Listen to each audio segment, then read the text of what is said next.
하겠습니다. 오늘 주실 말씀은 누가복음 7장 말씀입니다. 누가복음 7장 36절에서 50절 말씀 찾아서 함께 교독하겠습니다. 제가 36절을 먼저 읽습니다.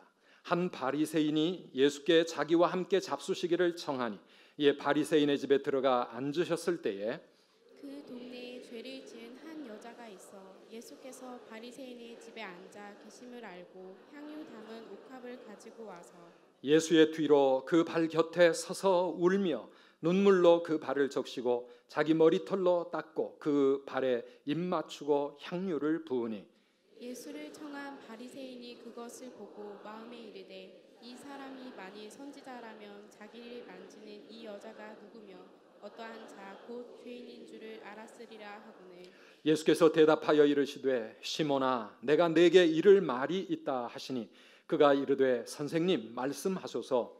이르시되 빚 주는 사람에게 빚진 자가 둘이 있어 하나는 500데나리온을 가졌고 하나는 50데나리온을 줬는데 갚을 것이 없으므로 둘 다 탕감하여 주었으니 둘 중에 누가 그를 더 사랑하겠느냐. 시몬이 대답하여 이르되 내 생각에는 많이 탕감함을 받은 자니이다. 이르시되 내 판단이 옳다 하시고 그 여자를 돌아보시며 시몬에게 이르시되 이 여자를 보느냐. 내가 내 집에 들어올 때 너는 내게 발 씻을 물도 주지 아니하였으되 이 여자는 눈물로 내 발을 적시고 그 머리털로 닦았으며 너는 내게 입맞추지 아니하였으되 그는 내가 들어올 때로부터 내 발에 입맞추기를 그치지 아니하였으며 너는 내 머리에 감람유도 붓지 아니하였으되 그는 향유를 내 발에 부었느니라. 이러므로 내가 내게 말하노니 그의 많은 죄가 사하여졌도다. 이는 그의 사랑함이 많음이라. 사함을 받은 일이 적은 자는 적게 사랑하느니라. 이에 여자에게 이르시되 내 죄 사함을 받았느니라 하시니 함께 앉아 있는 자들이 속으로 말하되 이가 누구이기에 죄도 사하는가 하더라. 함께 읽습니다. 예수께서 여자에게 이르시되 내 믿음이 너를 구원하였으니 평안히 가라 하시니라. 아멘. 선도교회가 지난 한 10여 년 전부터 저희 신학대학원을 위해서 물질로 크게 지원을 해 오셨습니다.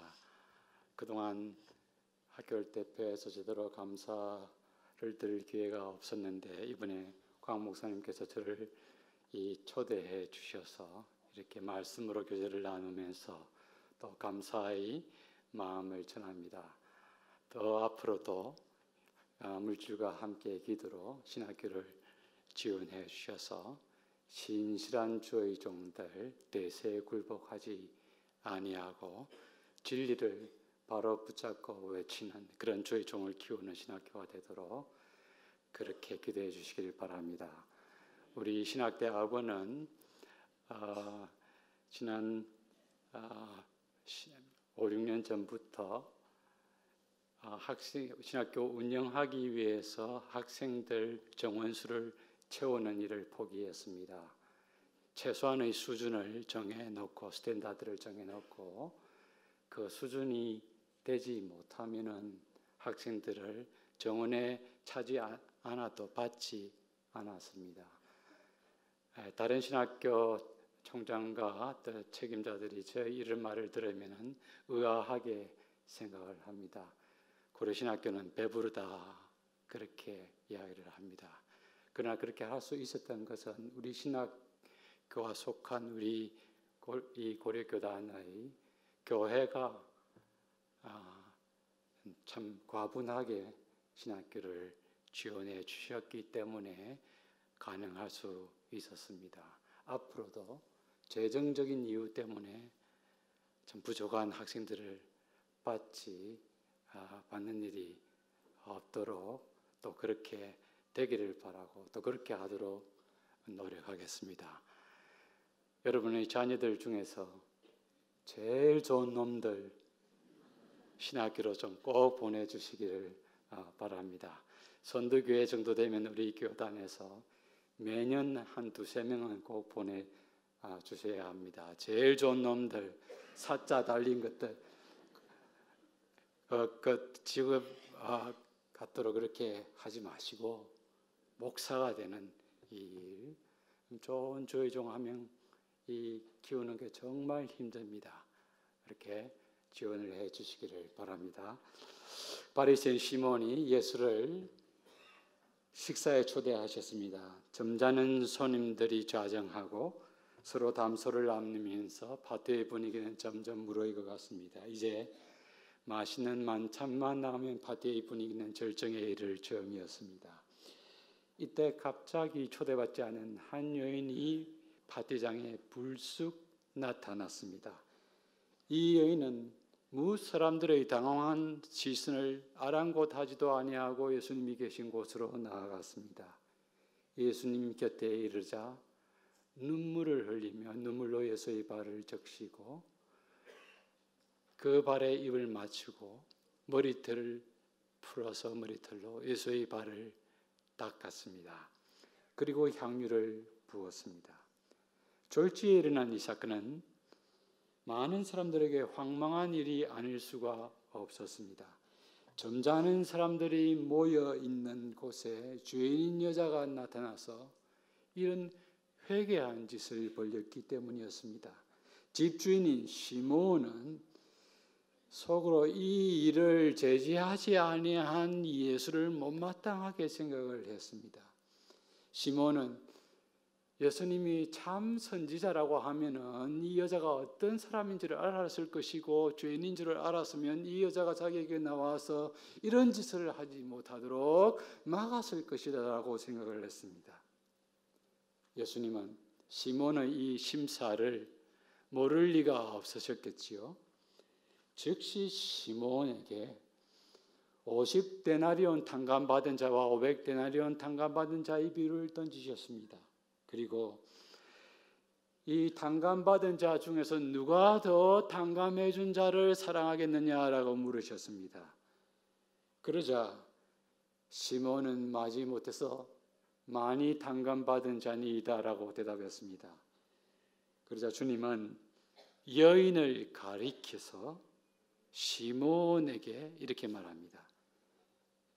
그의 많은 죄가 사하여 졌도다. 이는 그의 사랑함이 많음이라. 사함을 받은 일이 적은 자는 적게 사랑하느니라. 이것이 오늘 읽은 본문에 기록된 사건의 전부입니다. 저는 근래에 이 부분을 읽어 나가다가 본문의 47절 말씀에 탁 부딪힌 적이 있습니다. 그의 많은 죄가 사하여 졌도다. 이는 그의 사랑함이 많음이라. 사함을 받은 일이 적은 자는 적게 사랑하느니라. 예수님은 이 여인의 이런 행동을 그녀의 죄 사함 받은 것과 관련하여 말씀하셨습니다. 왜 그랬는지 모르겠습니다만은 저는 그날 이 부분을 읽어가다가 이 47절 이 내용에 딱 부딪혀서 넘어가지 못했습니다. 본문에 눈을 떼지 못한 채 들여다보게 되었습니다. 그런데 자세히 보게 되니 그 내용이 마치 여인이 예수님께 지극한 사랑의 행동을 했기 때문에 죄 용서함을 많이 받았다는 식으로 생각하게끔 기록이 되어 있었습니다. 그의 많은 죄가 사하여 졌도다. 이는 그의 사랑함이 많음이라. 그럴 리가 없는데 혹시 이 번역이 좀 이상한 게 아닙니까? 이때까지 교회에서 가르쳐왔고 배워왔던 것이 행위로 구원받는 것이 아니고 사랑을 많이 했기 때문에 죄사함 받는 것이 아니라 죄사함은 은혜로 받고 그 은혜 받은 결과로 사랑을 하고 주님을 섬기게 되는 건데 오늘은 이상하게 그의 사랑함이 많기 때문에 사함을 많이 받았다는 식으로 기록이 되어 있었기 때문이었습니다. 그래서 혹시 번역을 잘못한 것이 아닌가 우리 한글 성경이. 그래서 영어 성경은 어떻게 되었는가 하고 영어 성경 번역본을 제가 갖고 있던 번역본을 다 찾아서 살펴보았더니 대다수의 영어 성경들도 우리 한글처럼 그런 형식으로 번역이 되어져 있었습니다. 제가 외국에 나갈 기회가 있을 때마다 이 구절을 어떻게 번역하느냐를 쭉 살펴보는데 마찬가지였습니다. 이렇게 우리말식으로 번역하는 것은 우리말 인은에 해당하는 헬라 원어가 호티라는 접속사인데요. 이 접속사를 어떻게 번역하는가 하는 것에 좌우됩니다. 이 호티라는 접속사는 원인절을 이끄는 접속사로 주로 쓰입니다. 영어로 말하면은 because 또는 for 이런 단어와 같은 것이죠. 우리 한글 성경도 역시 이 호티라는 원인을 이끄는 접속사를 이 이유는 하는 이는이라고 그렇게 번역한 것이죠. 그런데 이 헬라어 호티라는 접속어는 아주 드물게 그 용법이 결과를 이끌기도 합니다. 결과적 접속사로 드물게 쓰이기도 합니다. 만약 오늘 이 본문을 결과적 의미로 쓰였다고 해석을 하면은 이렇게 번역할 수 있습니다. 그녀의 많은 죄가 사하여졌도다. 그 결과로 그가 이토록 많이 사랑함이라. 또는 그녀의 많은 죄가 사하여졌도다. 그것은 그녀가 이토록 많이 사랑하는 것을 통해서 증명되느니라. 이렇게 번역할 수가 있습니다. 그런데 오늘 본문에 쓰인 호티는 오히려 후자적 용례로 쓰였다, 결과적 의미로 쓰였다라고 보는 것이 좋습니다. 왜냐하면은 두 가지로 그 이유를 설명을 할 수가 있습니다. 첫째로 본문의 문맥상 이렇게 해석을 하는 것이 훨씬 자연스럽습니다.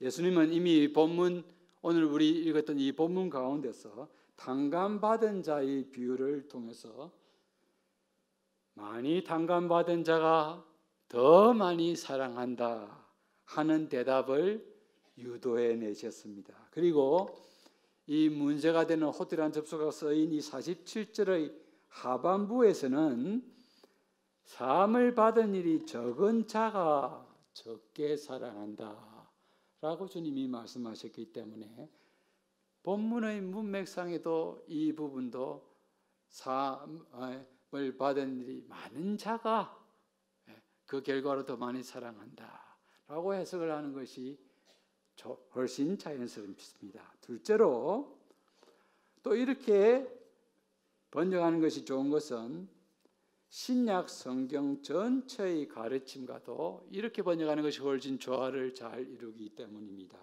사도 요한은 요한일서 4장 19절에서 우리가 사랑함은 그가 먼저 우리를 사랑하셨습니다 라고 말씀했습니다. 하나님이 우리를 사랑한 것이 먼저라는 것이죠. 사랑받은 우리는 그 결과로 사랑한다 라고 말씀했습니다. 사도 바울도 에베소서 4장 32절에서 에베소 교인들에게 이렇게 말합니다. 서로 친절하게 하며 불쌍히 여기며 서로 용서하기를 하나님이 그리스도 예수 안에서 너희를 용서함 같이 하라고 했습니다. 이 고면도 같은 구조이지요. 순서가 용서함 받은 것이 먼저입니다. 이처럼 요한과 바울이 형제를 사랑하고 용서하게 되는 것도 하나님으로부터 먼저 사랑하고 용서함을 받은 결과로 이렇게 하게 된다. 또 해라라고 말을 하는 것을 우리가 파악을 한다고 하면은요. 이 둘은 예수님의 신실한 제자요 사도였습니다. 이 두 사람은 예수의 가르침을 잘 따라서 가르친 것이다 라고 할 수가 있습니다. 그렇다고 하면 오늘 이 복음서에서 주님이 말씀하신 이 본문도 바로 결과적으로 그녀의 많은 죄가 사하여졌도다. 그 결과로 이렇게 나를 사랑한다라고 말씀하신 것으로 해석을 하는 것이 타당하다 하는 것입니다. 우리는 이 본문에서 주님이 이 시몬에게, 이 여자는 죄 사함 받은 은혜가 지극히 컸기 때문에 그 결과로 너는 그렇게 하지 않았지만 나에게 나와서 극진하게 나에게 사랑을 표했다라고 말씀하셨다는 것입니다. 우리는 이 여인이 언제 어디서 어떻게 주님을 만나서 죄 사함을 받았는지는 알 수가 없습니다. 성경이 그것까지 자세히 기록해 놓고 있지는 않기 때문입니다. 그러나 하나 분명한 것은 이 여인은 이미 예수 그리스도를 만나서 죄 사유함의 은혜를 받았고 너무나 은혜에 감격해 있었기 때문에 예수님이 옆 동네에 오셨다 하는 소식을 듣고 그 주님께 감사함을 표현하기 위해서 달려와서 이렇게 극진하게 사랑을 표했다 하는 것을 알 수가 있습니다. 그렇다면 바리새인은 시몬은요? 시몬은 예수를 식사에 초대했습니다마는 예수님이 들어오실 때 발 씻을 물조차 떠다들이지 않았습니다. 그러면 시몬은 죄 사함의 은혜를 받지 않았다는 말일까요? 아니면 받기는 받았을 때 극히 미미하게 받았다는 말일까요? 종교 지도자인데요. 이런 은혜의 점이 없이도 종교 지도자로서 살아갈 수 있다는 말일까요? 저는 그날 아침에 곧 이 본문을 읽다가 시몬에게로 넘어가서 생각을 하게 되었습니다. 그런데 곧 그럴 수도 있겠구나 하는 생각이 들었습니다. 바리새인은 늘 율법을 읽고 묵상하고 연구하고 회당에서 가르치는 인물이었습니다. 정교적으로 금식을 하고 구제하는 종교 지도자였습니다. 사람들로부터 종교 지도자로 경건한 인물로 늘 존경받고 인정을 받는 사람이었습니다. 바리새인은 자기 자신이 이런 생활을 하고 또 해왔으니 정작 자기 자신이 가슴을 치며 회개할 만한 그런 죄를 지으며 살고 있다라고 생각하기가 쉽겠습니까?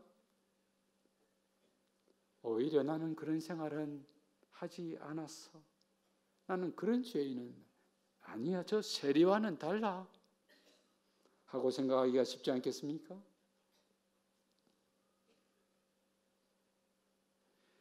시몬을 생각해 보니 갑자기 저 자신이 섬뜩해졌습니다. 나는 어떤가? 나도 시몬과 흡사하지 아니한가? 하는 생각 때문이었지요. 저 자신을 들여다보니 정말 시몬과 유사한 점이 너무나 많았습니다. 어릴 때부터 믿음의 부모님 슬하에서 자랐습니다. 새벽마다 늘 기도하시는 할머니의 기도 소리를 듣고 할머니 방에서 같이 어린 시절을 보내었습니다. 어린 시절부터 목사가 되고 싶었습니다. 초중고등학교 시절 교회를 떠나본 적이 없습니다. 학교에서도 저는 목사가 될 아이로 인정을 받았습니다. 대학을 갔지요. 목사가 되기 위해서 찾아서 갔습니다. 드디어 대학을 마치고 신학대학원으로 갔습니다. 신학 공부를 마치고 목사가 되었습니다. 목사가 되었기 때문에 늘 말씀을 연구하고 가르쳐야 하고 설교해야 됐기 때문에 말씀을 가까이 하고 읽고 연구했습니다. 목사이기 때문에 늘 새벽 기도 나와서 기도하고 기도하는 척 했습니다. 게다가 신학교 교수가 덜컥 되었습니다. 그것도 기독교 윤리학 교수가 되었습니다. 그러니 최소한 학생들에게 부끄럽지 않도록 도덕적으로 비난받는 행동을 해서는 안 되겠다 싶어서 늘 조심하며 살아왔습니다. 그래서 솔직히 말하면 내 정도면은 악한 사람은 아니야 하는 생각을 갖고 살아왔습니다. 아니, 좀 더 솔직히 말해볼까요? 내 정도면 괜찮은 사람이지. 내 정도 살아온 사람 그렇게 많지는 않을 거야. 하나님도 아시잖아. 내가 어떻게 살아왔는지.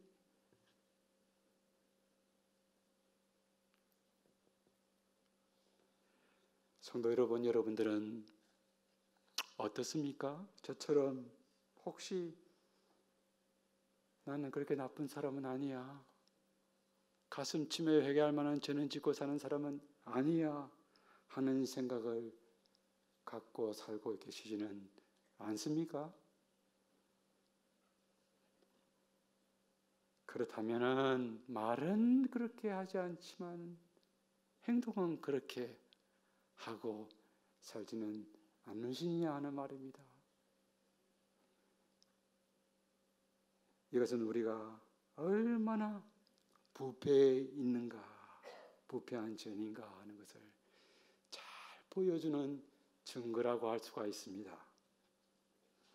일찍이 종교교육자 칼빈은 죄로 타락한 인간은 스스로를 어렵다고 생각하는 경향을 갖고 산다라고 했습니다. 그 이유는 두 가지라고 했습니다. 첫째는 본성상 교만하여서 자기를 어렵다고 자기 자신을 속이고 기만하며 살기 때문이고, 둘째로는 이 세상의 도덕과 기준이 오염되어 있는데 자기 자신의 행동을 자꾸 이 세상의 도덕과 기준에 비추어 보면서 살기 때문이라는 것이지요. 그래서 자신의 행동이 문제가 없으면 이내 그것을 괜찮은 것, 도덕적인 것, 착한 것으로 판단하면서 살아간다는 것이지요. 그래서 칼빈은 부패한 인간은 자기 자신을 하나님의 말씀 앞에 세워보지 않는 한 자기 자신이 얼마나 더러운 죄인인가 하는 것을 깨달을 수가 없다라고 말했습니다. 바리새인은 자기 자신을 늘 자기 주위 사람과 견주어 비추어 보아서 판단하였습니다. 그러니 경건하고 깨끗한 사람이지요. 성도 여러분, 혹시 오늘 우리는 마치 이 바리새인처럼 살아가고 있지는 않습니까? 자신의 실제 모습을 제대로 보지 못하고 알지 못하기 때문에 하나님의 긍휼을 필요로 하지 못한 채 살아가고 있지 않느냐 하는 말입니다. 적당히 어려운 바리새인처럼 사는 것은 우리들에게 얼마나 큰 불행인지 모릅니다. 이런 사람보다는 오히려 불량자가 하나님의 은혜에 훨씬 근접할 가능성이 많습니다. 왜요? 자신에 대한 소망이 없기 때문이지요.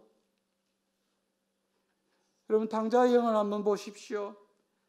그는 적당하게 어렵게 살았기 때문에, 그것 때문에 아버지가 주는 풍성한 은혜를 제대로 누리며 살 수가 없었습니다.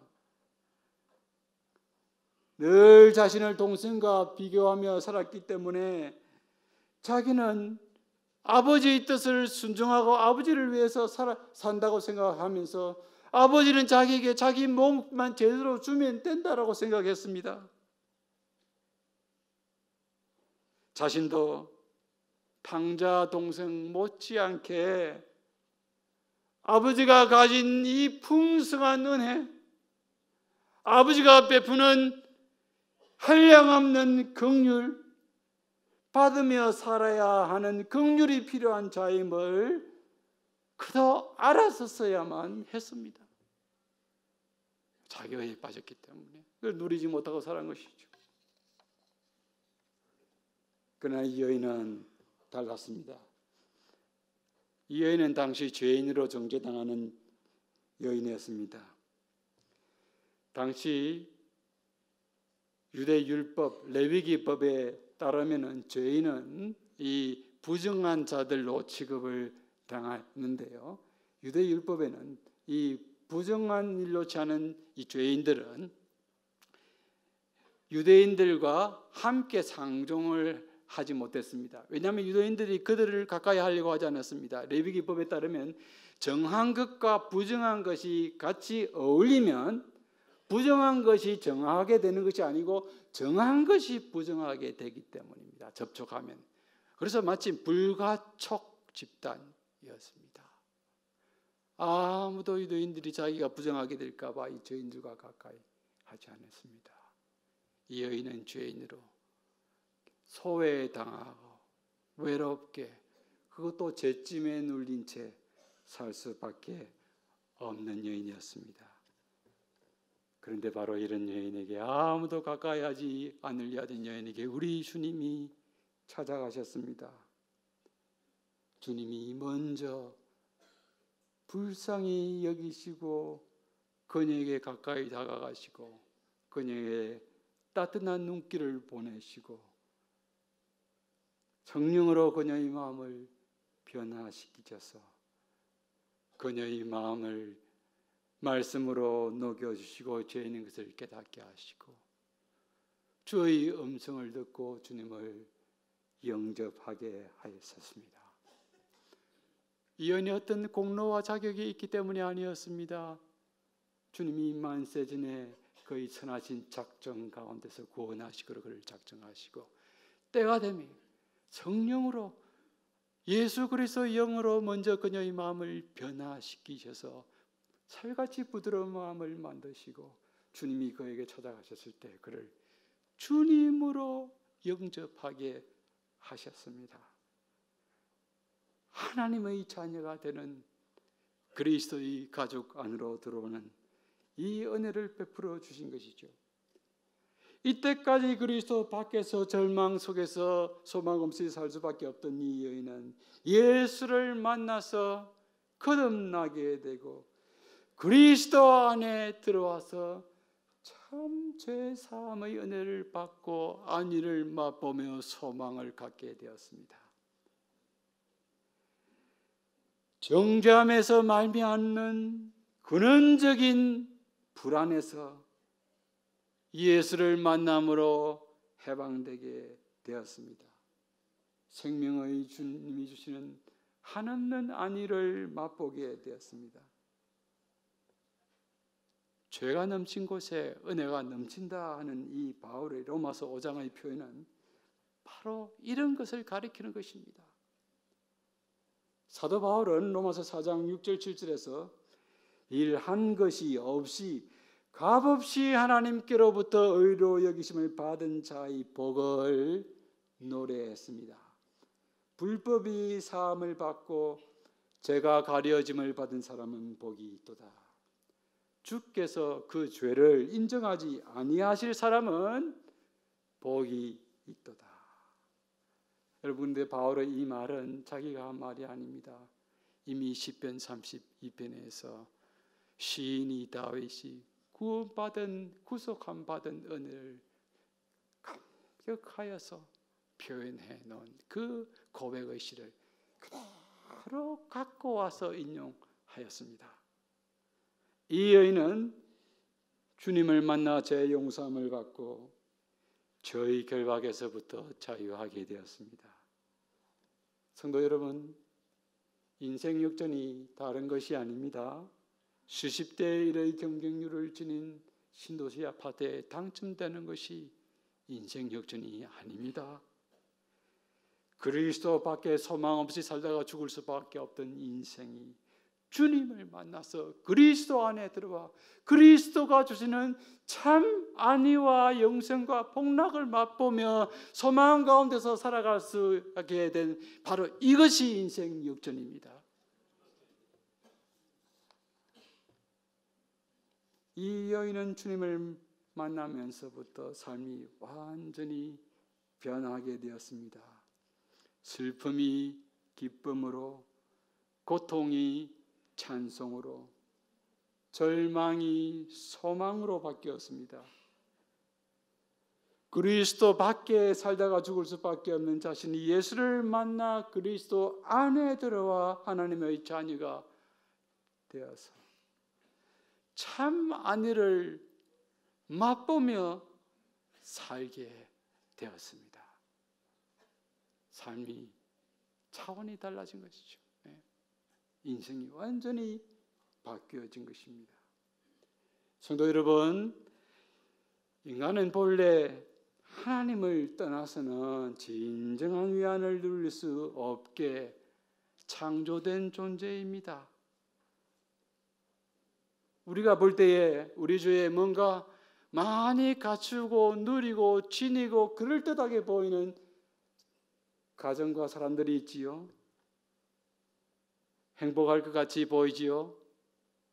실제로는 10중 9명은 그렇지 못합니다. 우리 목사들은 너무나 잘 압니다. 저 가정은 행복할 거야. 그러나 막상 이런저런 일로 가까이 가게 보면 다 문제가 있게 됩니다. 이 세상에서 성공, 돈, 명예에 집착하며 헐떡이며 사는 자들은 오히려 그것 때문에 안위가 없습니다. 그것을 헐떡이다가 걸머지게 되고 소유하게 된다 하더라도 이것이 사라지지 아니할까, 날아가지 아니할까, 빼앗기지 아니할까 늘 노심초사하며 불안하기 마련입니다. 우리 아들 좋은 대학 가지 못할까? 좋은 직장 잡지 못할까? 늘 노심초사합니다. 그거 잡았다고 또 행복해집니까?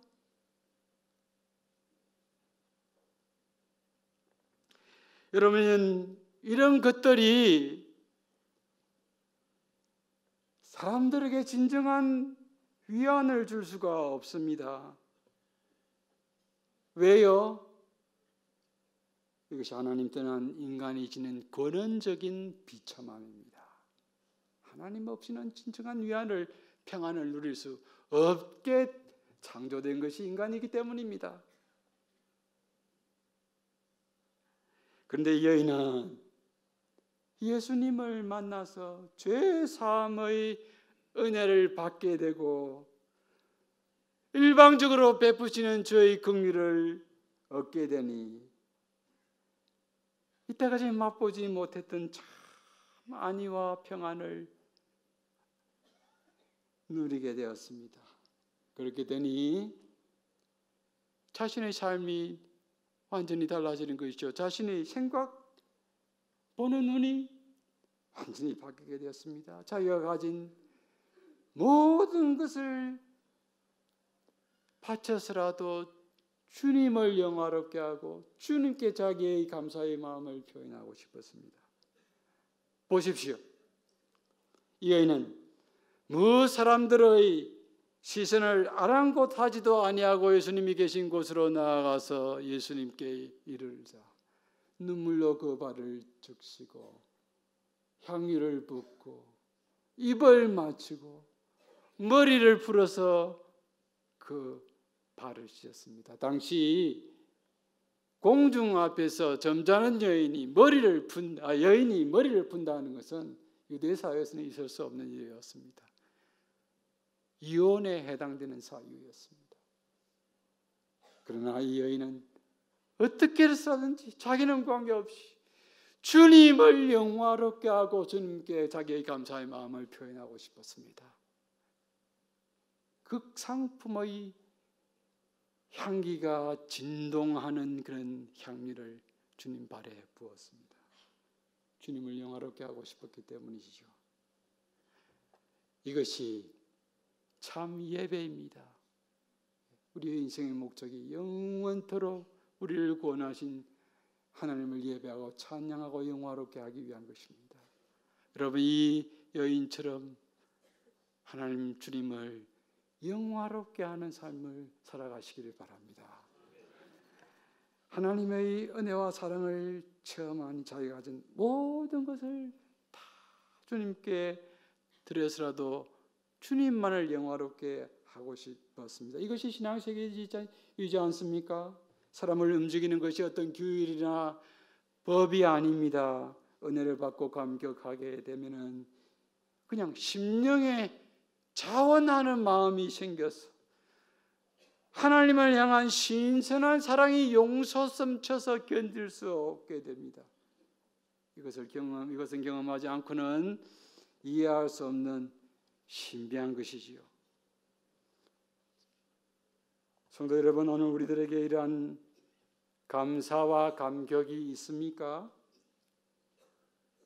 날 구원하신 예수를 생각만 해도 마음이 울컥합니까? 내같이 더러운 것을 주님이 불쌍히 여기시고 일방적으로 아무 조건 없이 구원하여 주시고 하나님의 자녀 삼아 주셨다. 생각만 해도 코끝이 시큰하고 울컥합니까? 오늘 우리에게 이런 마음이 없으면 뭔가 우리 심령이 고장난 것입니다. 하나님이 우리에게 은혜를 주시려고 하면은 일반적으로 그 전조가 있게 마련입니다. 우리에게 먼저 심령에 애통하는 마음을 주십니다. 자신의 더러움과 비폐함을 보고 깨닫고 낭망하게 만드십니다. 그래서 하나님의 긍휼을 바라보게 만드십니다.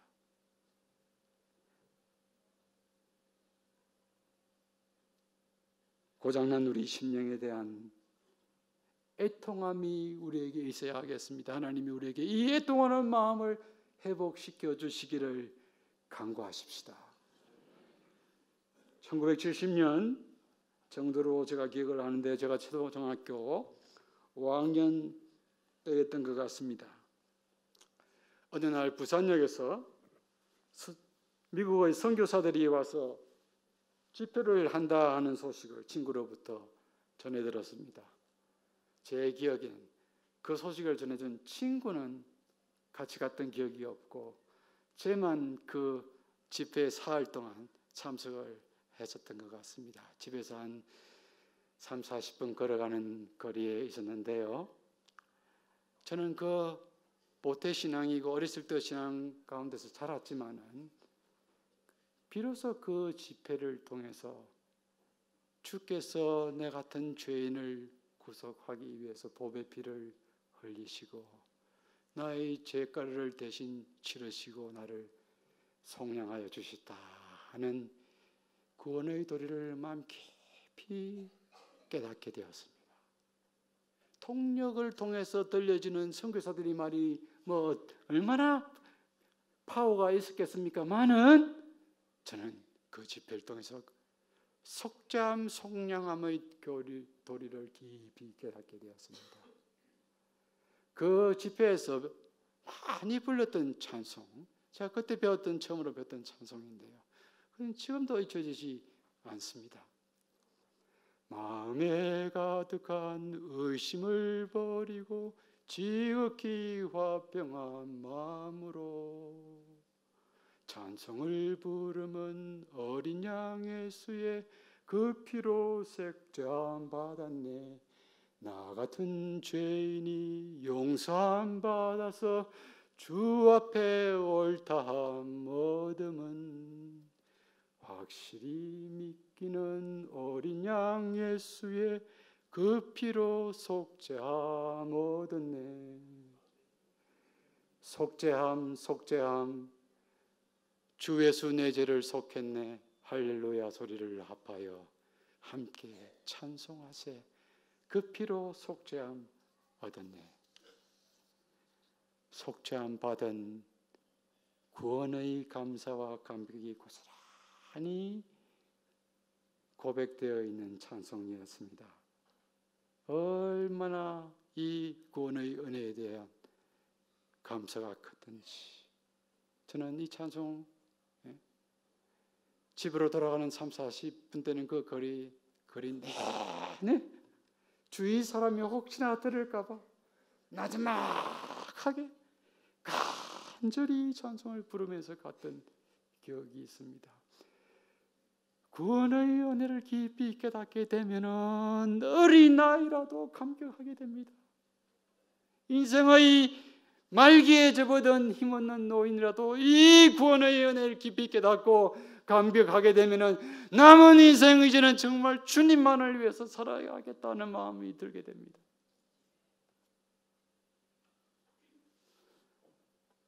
성도 여러분, 주님은 오늘 성령으로 기록하신 이 말씀, 성령의 감동으로 우리에게 들려주시면서 이 여인처럼 구원의 은혜에 감격하며 감사하면서 우리에게 남은 이 생애의 기간 동안 우리의 일들을 통해서, 직업을 통해서, 사역을 통해서, 가정을 통해서 더 주님께 감사하며 주님을 사랑하며 주님께 헌신하는 그런 삶을 살게 되시기를 바랍니다. 이렇게 될 때에 우리의 삶이 진정한 기쁨과 감사로 거듭나게 될 것이고 종말에 누리게 될 그 완전한 구원을 미리 맛본 자로서, 그러나 완전한 구원을 온전히 누리게 그 날을 소망하면서 이 땅을 그래서 좀 상대화시키고 더 주의 교회와 주의 몸된 교회를 섬기면서 그렇게 이 여인처럼 헌신하며 살아가게 되기를 진정으로 바랍니다. 한번 기도하십시다. 우리 사회자 나오실 때까지 한 목소리로 한번 간절하게 기도하십시다. 하나님께서 베풀어 주신 이 구원의 은혜에 감격하여 향유를 부어서 주께 드리고 준 눈물로 주의 발을 씻겼던 여인처럼 우리도 남은 인생 주를 영화롭게 하고 감사하며 감격하는 삶을 살게 하여 주시고 더 몸된 교회를 섬기며 살게 하여 주옵소서. 한 목소리로 간절하게 기도하십시다.